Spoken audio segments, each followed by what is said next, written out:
ആകാശവാണി.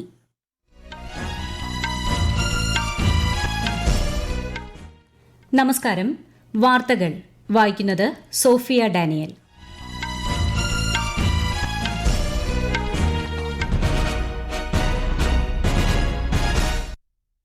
പ്രധാന വാർത്തകൾ. ഇന്ത്യൻ തീരസംരക്ഷണ സേനയുടെ അത്യാധുനിക സമുദ്ര സുരക്ഷാ ഏകോപന കേന്ദ്രം രാജ്യരക്ഷാ മന്ത്രി രാജ്നാഥ് സിംഗ് ഇന്ന് ചെന്നൈയിൽ ഉദ്ഘാടനം ചെയ്യും. ഔദ്യോഗിക സന്ദർശനത്തിനായി വിദേശകാര്യമന്ത്രി എസ് ജയശങ്കർ കുവൈറ്റിലെത്തി. കൊൽക്കത്തയിലെ യുവ വനിതാ ഡോക്ടറുടെ കൊലപാതകവുമായി ബന്ധപ്പെട്ട സിബിഐ അന്വേഷണം പുരോഗമിക്കുന്നു. ആരോഗ്യ പ്രവർത്തകരുടെ സുരക്ഷ ഉറപ്പാക്കുന്നതിനുള്ള നിർദ്ദേശങ്ങൾ സമർപ്പിക്കുന്നതിന് സമിതി രൂപീകരിക്കാൻ കേന്ദ്ര സർക്കാർ തീരുമാനം. കേരളം, തമിഴ്നാട്, ലക്ഷദ്വീപ് എന്നിവിടങ്ങളിൽ ഒറ്റപ്പെട്ട ശക്തമായ മഴയ്ക്ക് സാധ്യതയെന്ന് കേന്ദ്ര കാലാവസ്ഥാ വകുപ്പ്. വിവിധ ജില്ലകളിൽ മഞ്ഞ ജാഗ്രത. വാർത്തകൾ വിശദമായി. ഇന്ത്യൻ തീരസംരക്ഷണ സേനയുടെ അത്യാധുനിക സമുദ്ര സുരക്ഷാ ഏകോപന കേന്ദ്രം രാജ്യരക്ഷാ മന്ത്രി രാജ്നാഥ് സിംഗ് ഇന്ന് ചെന്നൈയിൽ ഉദ്ഘാടനം ചെയ്യും. ഇതിനു പുറമെ ചെന്നൈയിൽ സമുദ്ര മലിനീകരണ നിയന്ത്രണ കേന്ദ്രം, പുതുച്ചേരിയിൽ തീരസംരക്ഷണ സേനയുടെ വ്യോമ നിരീക്ഷണ സംവിധാനം എന്നിവയുടെയും ഉദ്ഘാടനം ശ്രീ രാജ്നാഥ് സിംഗ് നിർവഹിക്കും. തീരദേശ മേഖലയിലെ ജലത്തിൽ കാണപ്പെടുന്ന രാസമാലിന്യത്തെ ഫലപ്രദമായി നേരിടുക എന്ന ലക്ഷ്യത്തോടെയാണ് മലിനീകരണ നിയന്ത്രണ കേന്ദ്രം സ്ഥാപിക്കുന്നത്. സമുദ്ര സുരക്ഷ ശക്തമാക്കുന്നതിനും അടിയന്തര സാഹചര്യങ്ങളിൽ ദ്രുതഗതിയിൽ പ്രതികരിക്കാനും കഴിയുന്ന സാങ്കേതിക വിദ്യയിലൂന്നിയാകും കേന്ദ്രങ്ങളുടെ പ്രവർത്തനം. ഔദ്യോഗിക സന്ദർശനത്തിനായി വിദേശകാര്യമന്ത്രി എസ് ജയശങ്കർ കുവൈറ്റിലെത്തി. കുവൈറ്റ് വിദേശകാര്യമന്ത്രി അബ്ദുള്ള അലി അൽ യാഹിയയുടെ നേതൃത്വത്തിൽ അദ്ദേഹത്തെ സ്വീകരിച്ചു. കുവൈറ്റ് ഭരണകൂടത്തിലെ പ്രമുഖരുമായി ശ്രീ ജയശങ്കർ ചർച്ച നടത്തും. രാഷ്ട്രീയ, വ്യാപാര, നിക്ഷേപ, ഊർജ്ജ, സാംസ്കാരിക വിഷയങ്ങൾ ചർച്ചയാകും. മധ്യേഷ്യയിലെയും ദക്ഷിണേഷ്യയിലെയും വിഷയങ്ങളിലും ആശയവിനിമയം നടക്കും. ആരോഗ്യ പ്രവർത്തകരുടെ സുരക്ഷ ഉറപ്പാക്കുന്നതിനുള്ള നിർദ്ദേശങ്ങൾ സമർപ്പിക്കാൻ സമിതി രൂപീകരിക്കാൻ കേന്ദ്ര സർക്കാർ തീരുമാനിച്ചു. ഫോർ ദ IMA ഉൾപ്പെടെ ആരോഗ്യ മേഖലയുമായി ബന്ധപ്പെട്ട് പ്രവർത്തിക്കുന്ന വിവിധ സംഘടനകളുടെ അഭ്യർത്ഥന പരിഗണിച്ചാണ് തീരുമാനം. വിഷയവുമായി ബന്ധപ്പെട്ട് സംസ്ഥാന സർക്കാരുകൾക്കും നിർദ്ദേശങ്ങൾ സമർപ്പിക്കാം. ആരോഗ്യ പ്രവർത്തകർക്ക് നേരെയുള്ള അതിക്രമങ്ങളിൽ 6 മണിക്കൂറിനകം പ്രാഥമിക അന്വേഷണ റിപ്പോർട്ട് സമർപ്പിക്കണമെന്ന് രാജ്യത്തെ എല്ലാ സർക്കാർ ആശുപത്രികൾക്കും കഴിഞ്ഞ ദിവസം കേന്ദ്രം നിർദ്ദേശം നൽകിയിരുന്നു. രാജ്യവ്യാപകമായി പ്രതിഷേധത്തിന് കാരണമായ കൊൽക്കത്തയിലെ യുവ ഡോക്ടറെ ബലാത്സംഗം ചെയ്ത് കൊലപ്പെടുത്തിയ കേസിൽ കുറ്റാരോപിതൻ സഞ്ജയ് റോയുടെ മാനസിക നില സംബന്ധിച്ച് CBI ഇന്ന് വിലയിരുത്തൽ നടത്തും. ഡൽഹിയിലെ സെൻട്രൽ ഫോറൻസിക് സയൻസ് ലബോറട്ടറിയിൽ നിന്നുള്ള വിദഗ്ധ സംഘം ആവശ്യമായ പരിശോധനകൾ നടത്താൻ കൊൽക്കത്തയിൽ എത്തിയതായി അധികൃതർ അറിയിച്ചു. റോയെ CBI കസ്റ്റഡിയെടുത്തിട്ടുണ്ട്. അതേസമയം ആർജിക്കാർ മെഡിക്കൽ കോളേജ് ആശുപത്രി മുൻ പ്രിൻസിപ്പൽ ഡോക്ടർ സന്ദീപ് ഘോഷിനെ തുടർച്ചയായ 2ാം ദിവസവും CBI മണിക്കൂറുകളോളം ചോദ്യം ചെയ്തു.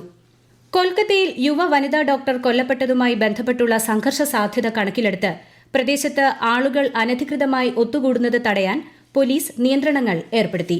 2023 ഭാരതീയ നാഗരിക് സുരക്ഷാ സംഹിതയുടെ സെക്ഷൻ 163 ആർജിക്കാർ മെഡിക്കൽ കോളേജ് ആശുപത്രിക്ക് ചുറ്റും ഇന്നു മുതൽ 7 ദിവസത്തേക്ക് ഏർപ്പെടുത്തി. മെഡിക്കൽ കോളേജിൽ ഈ മാസം 14 രാത്രി നടന്ന അക്രമവുമായി ബന്ധപ്പെട്ട് സ്റ്റുഡന്റ്സ് ഫെഡറേഷൻ ഓഫ് ഇന്ത്യയുടെ 2 നേതാക്കളെ ബഹാല പ്രദേശത്ത് നിന്ന് പോലീസ് പിടികൂടി. നേപ്പാൾ വിദേശകാര്യമന്ത്രി അർസു റാണ ദൂബ 5 ദിവസത്തെ സന്ദർശനത്തിനായി ഇന്ന് ഇന്ത്യയിലെത്തും. ഇന്ത്യൻ വിദേശകാര്യമന്ത്രി എസ് ജയശങ്കറുടെ ക്ഷണപ്രകാരമാണ് സന്ദർശനം.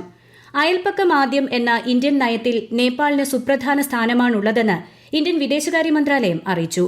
ഉഭയകക്ഷി ബന്ധം ശക്തിപ്പെടുത്താൻ നേപ്പാൾ വിദേശകാര്യമന്ത്രിയുടെ സന്ദർശനം ഉപകരിക്കുമെന്നും മന്ത്രാലയം വ്യക്തമാക്കി. പരസ്പര താൽപര്യമുള്ള വിഷയങ്ങൾ ചർച്ചയാകുമെന്നും ഇരു രാജ്യങ്ങളും തമ്മിലുള്ള സഹകരണം മെച്ചപ്പെടുത്താനും സന്ദർശനം പ്രയോജനപ്പെടുമെന്നും നേപ്പാൾ വിദേശകാര്യ മന്ത്രാലയം അറിയിച്ചു. 2022 UPSC പരീക്ഷാഫലം സംബന്ധിച്ച് തെറ്റായ പരസ്യം നൽകിയതിന് ശ്രീറാം പരിശീലന കേന്ദ്രത്തിന് 3 ലക്ഷം രൂപ പിഴ ചുമത്തി കേന്ദ്ര ഉപഭോക്തൃ സംരക്ഷണ അതോറിറ്റി. ഉപഭോക്താക്കളുടെ അവകാശം സംരക്ഷിക്കുന്നത് പ്രോത്സാഹിപ്പിക്കുന്നതിന്റെ ഭാഗമായാണ് നടപടിയെന്ന് കേന്ദ്ര ഉപഭോക്തൃകാര്യ, ഭക്ഷ്യ, പൊതുവിതരണ മന്ത്രാലയം അറിയിച്ചു.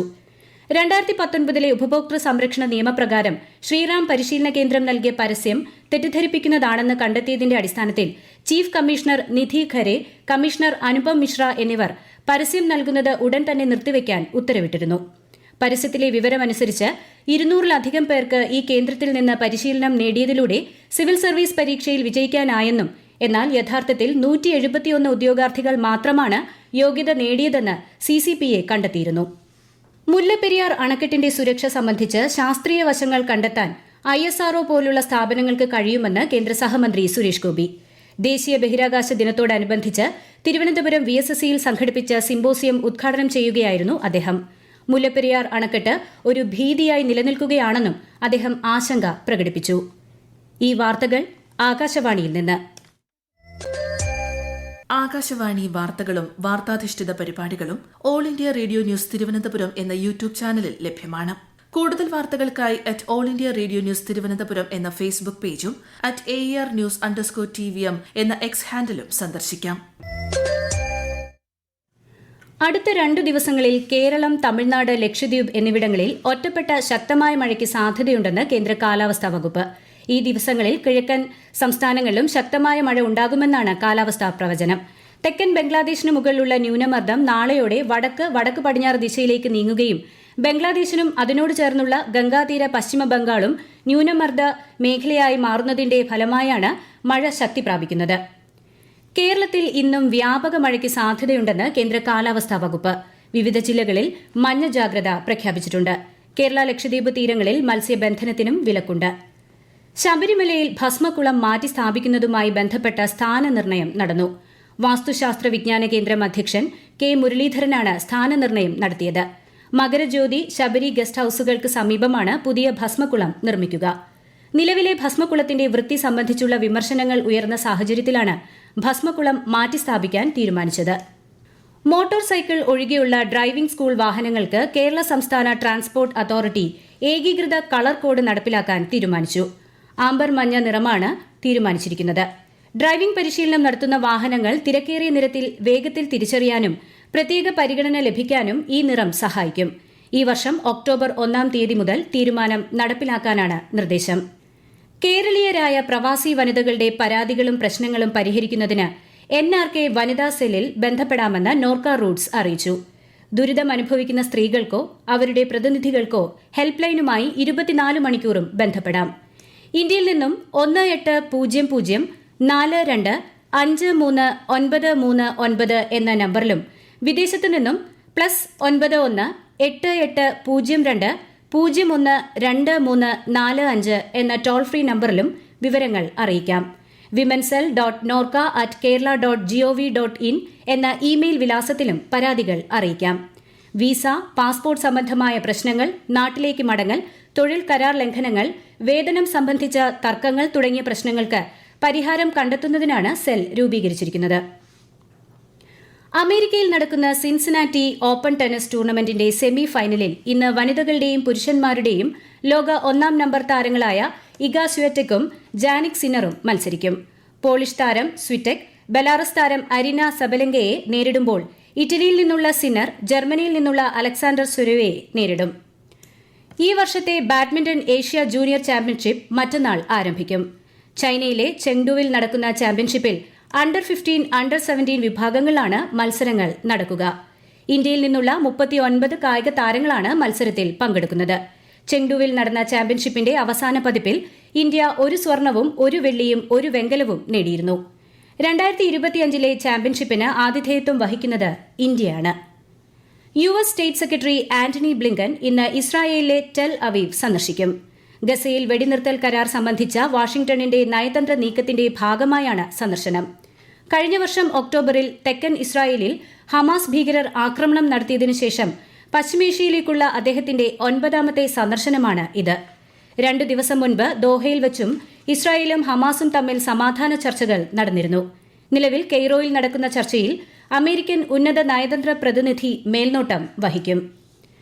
പടിഞ്ഞാറൻ സുഡാനിൽ സംഘർഷം നടക്കുന്ന ഡാർഫർ മേഖലയിലേക്ക് മധ്യ ആഫ്രിക്കയിലെ രാജ്യമായ ചാഡിലൂടെ സഹായം എത്തിക്കുന്നതിന് അതിർത്തികൾ തുറന്നു നൽകാനുള്ള സുഡാന്റെ നടപടിയെ സ്വാഗതം ചെയ്ത് ഐക്യരാഷ്ട്ര സംഘടന. പ്രധാന വാർത്തകൾ വീണ്ടും. ഇന്ത്യൻ തീരസംരക്ഷണ സേനയുടെ അത്യാധുനിക സമുദ്ര സുരക്ഷാ ഏകോപന കേന്ദ്രം രാജ്യരക്ഷാ മന്ത്രി രാജ്നാഥ് സിംഗ് ഇന്ന് ചെന്നൈയിൽ ഉദ്ഘാടനം ചെയ്യും. ഔദ്യോഗിക സന്ദർശനത്തിനായി വിദേശകാര്യമന്ത്രി എസ് ജയശങ്കർ കുവൈറ്റിലെത്തി. കൊൽക്കത്തയിലെ യുവ വനിതാ ഡോക്ടറുടെ കൊലപാതകവുമായി ബന്ധപ്പെട്ട CBI അന്വേഷണം പുരോഗമിക്കുന്നു.